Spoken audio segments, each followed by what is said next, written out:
Bonjour à tous, 11% du PIB national, le titre de première filière industrielle française et surtout un grand réservoir de talents. Voici les conclusions de la 4e édition du baromètre de l'emploi dans l'immobilier et la ville. Reste quand même une question, est-ce que l'immobilier fait aujourd'hui rêver les jeunes? Voici la question pour nos 3 invités de cette émission. Bienvenue sur ce plateau avec 3 invités à mes côtés. Marc Lermite, bonjour. Bonjour. Vous êtes associé chez EY, bienvenue sur ce plateau. À vos côtés, Aude Baudy, bonjour. Bonjour. Alors, vous êtes étudiante au sein du Master 2 GESIC de l'Université Paris 1, Panthéon-Sorbonne. C'est un master qui prépare au métier de l'immobilier, c'est ça? Tout à fait. Parfait. Et enfin, en face de vous, Anne Digard, bonjour. Bonjour. Vous êtes présidente de CBRE Valuation and Advisory. C'est parfait. J'ai tout bon. Alors justement, Anne, commençons par vous avec peut-être un exemple tout simple, puisqu'on parle d'emploi et notamment des jeunes dans cette émission. Très concrètement, quel type de profil vous recherchez actuellement? Vous embauchez même, j'allais dire. Nous embauchons. Alors, les types de profils, c'est assez simple. Je ne vais pas être vraiment créative. École de commerce, école d'ingénieur, université. Cependant, ce que nous privilégions quand même, c'est bien évidemment la mixité. Donc, quels que soient les continents, les pays, l'anglais est plutôt requis. Mais on peut l'apprendre, il y a des formations chez nous. Mais ce sont surtout des qualités humaines, donc de solidarité. Les soft skills, les fameux. Les soft skilles, j'allais y venir. Donc, tout à fait, voilà, j'ai tout résumé. Et alors, pour quel type de profil, pour quel type de métier? Alors, le CBRE, il y a le groupe, bien sûr, c'est toutes les typologies de métiers, puisque nous avons la chance de suivre le cycle de l'immeuble, de la construction jusqu'à la cession, la gestion, le financement. Mais pour ma part, c'est bien évidemment l'expertise sur toutes les typologies de produits. On y reviendra plus tard. Très bien.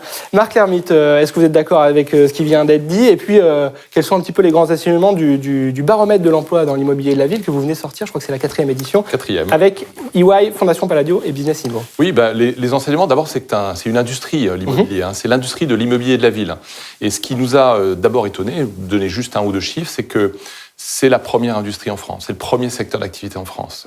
Un peu plus de 2 millions de personnes, dans une centaine de métiers, qui se retrouvent après dans les grandes familles, celles que Anne a décrites et plein d'autres. Et c'est aussi le secteur qui crée le plus d'emplois. Très bien, ça c'est un point important. Voilà, donc ça, je vais faire passer. Première chose qui se passe dans un pays où l'emploi va un peu mieux, c'est quand même d'aller dans un ensemble avec de la croissance, des potentiels, des métiers qui permetmettent de passer à d'autres métiers.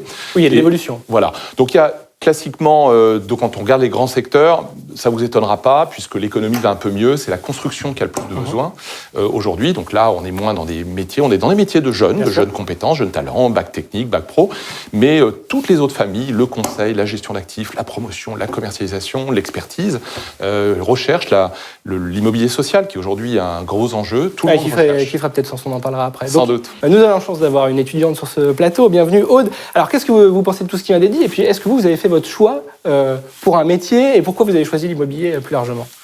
Donc, comme vous l'avez précisé, le master GESIC est spécialisé en immobilier.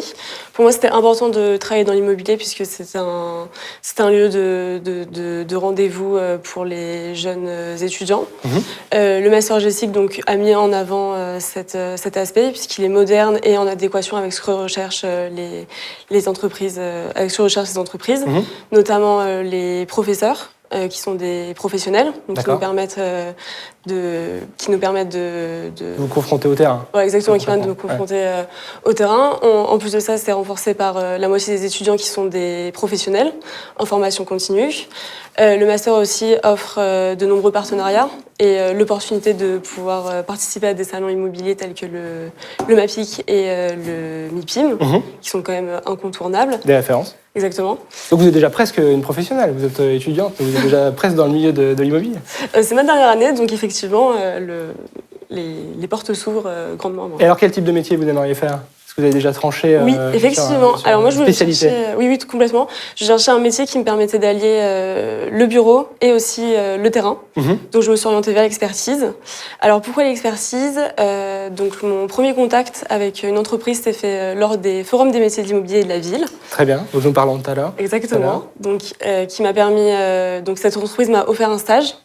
et m'a permis de prendre goût au métier d'expertise. Parfait. Tiens, il y a un chiffre intéressant que j'avais trouvé en préparant cette émission. C'est un chiffre de l'Observatoire de l'immobilier durable qui nous informe que 46% des futurs diplômés comme vous, Aude, juste qu'ils choisiront leur entreprise aussi en fonction de leur politique RSE.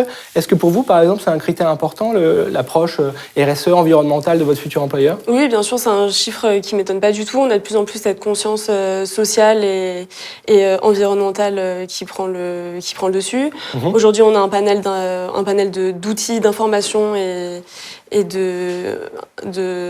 d'information et de communication qui nous permet d'être d'autant plus créatifs, d'être en osmose avec ce que demandent les entreprises. Donc c'est un critère. Exactement, oui, tout à fait.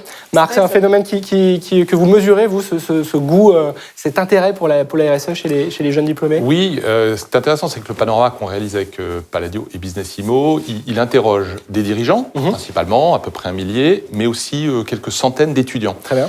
Ce qu'ils nous disent de leurs 3 grands souhaits quand ils découvrent l'immobilier, il faut d'abord le comprendre, ce grand ensemble immobilier de la ville, c'est du concret, des projets qui se voient, des projets urbains, des projets de bâtiments. Alors, on trouve peut-être cette notion de sens. Cette notion d'abord de projet, d'objet. On voit ce qu'on fabrique, voilà, très concret. De sens. Et le sens, il va retrouver bien sûr dans la RSE, dans l'innovation, en gros, des métiers, des secteurs qui vont s'appliquer demain à ce qu'on fait dans le digital, en mouvement, qui vont ressembler à la vie qu'ils vivent aujourd'hui. Et ils nous disent aussi, si possible, des métiers de croissance, des métiers qui ont un sens économique aussi, des métiers rémunérateurs. Donc les trois valeurs sont là, le concret, le sens et le potentiel de croissance. Oui, ça caractérise bien ce secteur de l'immobilier tel qu'il se fait en 2020. Anne, est-ce que c'est un critère pour vos futurs recrutés, cette question de la RSE, et puisque vous mettez en place des dispositifs spécifiques sur ces sujets? Tout à fait. Alors déjà, ça va au-delà, ça va bien au-delà de la RSE, parce qu'il y a évidemment tout ce qui est traditionnel, économique, social, environnemental, mais ça va au-delà.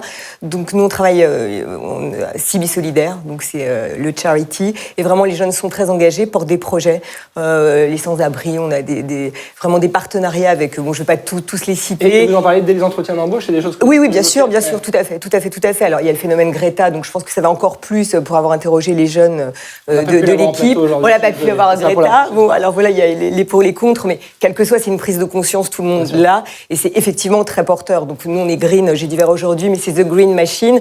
Mais je les ai interrogés avant de venir ici, et tous, ils m'ont dit, mais bien évidemment, on est venu là, il y a des entreprises dans lesquelles nous n'irons jamais. Je ne les citerai pas.